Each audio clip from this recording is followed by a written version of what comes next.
അന്ന് ആനുവൽ ഡേക്ക് 4ാം ക്ലാസ്സിൽ പഠിക്കുന്ന കുട്ടികളാണ് കൂടുതൽ പ്രോഗ്രാമുകൾ അവതരിപ്പിക്കുക. അന്ന് ഞാൻ കുറേ പ്രോഗ്രാമിനുണ്ടായിരുന്നു.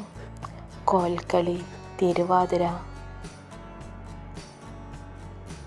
സമൂഹഗാനം, സിംഗിൾ സോങ്, അങ്ങനെ കുറേ പ്രോഗ്രാമുകൾ.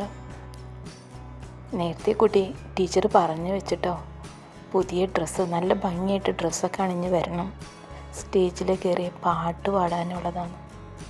സത്യം പറയാമല്ലോ മാഷേ, പാവം എൻ്റെ അമ്മ.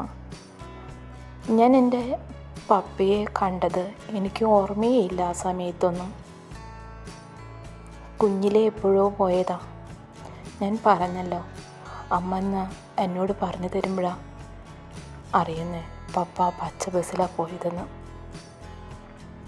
ആ ഒരു അറിവ് മാത്രമേ എനിക്കുള്ളൂ. എവിടേക്ക് പോയതാ, എന്തിനു പോയതാ ഒന്നും അറിയില്ല.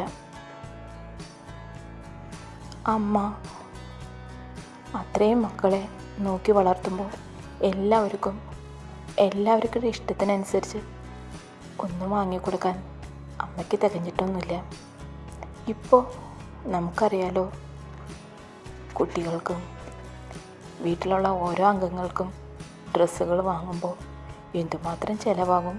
കൂടാതെ വീട്ടു ചിലവ്, മറ്റുള്ള ചിലവുകൾ എല്ലാം കൂടെ നമുക്ക് തന്നെ വഹിക്കാൻ പറ്റുന്നില്ല. അപ്പോൾ പാവം എൻ്റെ അമ്മ എങ്ങനെയാണ് തനിയെ എല്ലാ ചിലവുകളും തനിച്ച് നോക്കുന്നത്. അന്ന് ഞാൻ യൂണിഫോമിൽ തന്നെയാണ് ആനുവൽ ഡേക്ക് സ്കൂളിലേക്ക് പോയത്. അവിടെ ചെന്നപ്പോൾ എൻ്റെ ഒരു അടുത്ത കൂട്ടുകാരി ഉണ്ടായിരുന്നു, ലയ. അവൾ ഇട്ടുകൊണ്ട് വന്ന പട്ടുപാവടയും ബ്ലൗസും വാങ്ങി ടീച്ചറായി എന്നെ ഇടിയിപ്പിച്ച് തന്നത്. ആ ഡ്രസ്സിലാണ് ഞാൻ സ്റ്റേജിൽ കയറിയ. പാട്ട് പാടിക്കഴിഞ്ഞ് ഉടനെ ഞാൻ ആ ഡ്രസ്സ് അവൾക്ക് അയച്ചു കൊടുക്കുകയും ചെയ്തു. ഞാൻ വീട്ടിൽ നിന്ന് പോയപ്പോൾ എല്ലാവരോടും പറഞ്ഞിട്ടാണ് പോയത് കേട്ടോ, വേഗം വന്നോളൂ, ഞാൻ പാട്ട് പാടുന്നത് കേൾക്കണം കേട്ടോ. പക്ഷേങ്കിൽ വീട്ടിൽ നിന്ന് എല്ലാവരും വന്നപ്പോൾ സമയം കുറേ വൈകി മാഷേ. അവർ വന്നപ്പോഴേക്കും എൻ്റെ പാട്ടൊക്കെ തീർന്നിട്ടുണ്ടായിരുന്നു. പക്ഷേങ്കിൽ അവർ പറയുന്നുണ്ടായിരുന്നു കേട്ടോ, മൈക്കിൽ എൻ്റെ പാട്ട് ദൂരേക്ക് കേൾക്കുന്നുണ്ടായിരുന്നു. അങ്ങനെ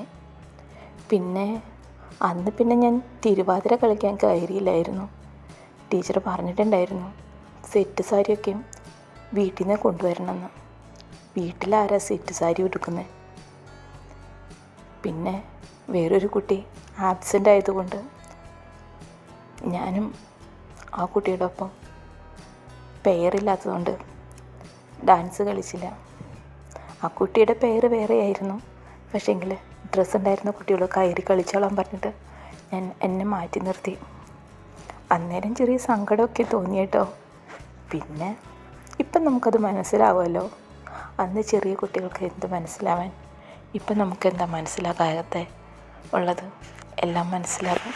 വലുതായപ്പോഴല്ലേ അതൊക്കെ കുഞ്ഞു വേദനകളായിരുന്നു എന്ന് മനസ്സിലാവുന്നത്. പിന്നെ അവിടെ നിന്ന് പറയാൻ എന്താ, ഒന്നുമില്ല. ആ മാഷേ, ഞാനേതാ പാട്ട് പാടിയെന്ന് മാഷിനെ കേൾക്കണ്ടേ? ആലിപ്പഴം പെറുക്കാം പീലിക്കൂട നിവർത്തി, വാക്കുരുവി പൂവാങ്കുരുവി പൊന്നോലഞ്ഞാലിക്കുരുവി, ഈ വഴിവാ. ആലിപ്പഴം പെറുക്കാം പീലിക്കൂട നിവർത്തി, വാക്കുരുവി പൂവാങ്കുരുവി പൊന്നോലഞ്ഞാലിക്കുരുവി, ഈ വഴിവാ. പിന്നെയുള്ള വാക്കുകളൊന്നും എന്നോട് ചോദിക്കരുത് കേട്ടോ മാഷേ. 1-2 വേർഡ്സ് അത് മാത്രം മനസ്സിലുള്ളൂ. അങ്ങനെ ഇതായിരുന്നു എൻ്റെ ആ പള്ളി സ്കൂളിലെ ജീവിതം. എല്ലാം എത്രയും മധുരമുള്ള ഓർമ്മകളല്ല മാഷേ. ജീവിതത്തിൽ നിന്നും ഒരിക്കലും മറന്നു പോകാതെ ഇങ്ങനെ ചില്ലിട്ട് സൂക്ഷിച്ചിരുന്നതാ. അതാ ഇപ്പോൾ നിങ്ങളോട് പറഞ്ഞപ്പോൾ എൻ്റെ മനസ്സിൽ നിന്ന് ഇങ്ങനെ ഞങ്ങൾ മറന്നു പോകാതിരിക്കട്ടെ എന്ന് ഞാൻ ആഗ്രഹിക്കുന്നുണ്ട്. എൻ്റെ ഉള്ളിലേക്ക് ഒന്നും കൂടെ പതിഞ്ഞിരിക്കട്ടെ എന്ന്.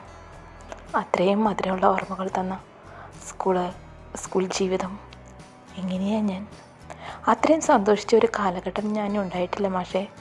4ാം ക്ലാസ് വരെ അത്രയും സന്തോഷമായിരുന്നു. പിന്നീട് കിട്ടിയത് കുറേ കയ്പുള്ള ഓർമ്മകളാണ്. അതൊക്കെ ഞാൻ നിങ്ങളോട് പറയാം കേട്ടോ. കേൾക്കാൻ നിങ്ങൾക്ക് മനസ്സുണ്ടെങ്കിൽ, കേൾക്കാൻ കൂടെയുണ്ടെങ്കിൽ ഞാൻ നിങ്ങളോട് പറയാം. കൂടെ നിൽക്കില്ലേ? കൂടെ വേണം, തനിച്ചാക്കരുത്.